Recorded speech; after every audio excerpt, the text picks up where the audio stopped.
Alors, le rapport Tessia 2023 contient de très nombreuses informations sur le concours.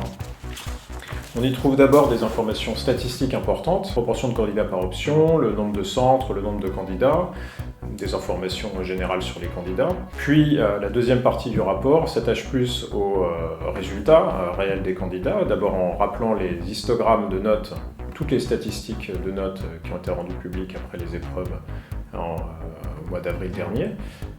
Et puis va dans le détail également des questions, question par question, avec tous les taux de réussite, ainsi que des commentaires sur ces taux de réussite et les commentaires des correcteurs qui ont corrigé les copies des réponses qu'il fallait rédiger. Donc, premier chiffre clé, le nombre de candidats présents. Ils étaient près de 1500 à composer pour les deux épreuves du Tessia. Tout ça dans 30 centres d'examen. La répartition des candidats, à peu près 3/4 de garçons, 1/4 de filles, avec une légère progression du nombre de filles par rapport à la première édition en proportion.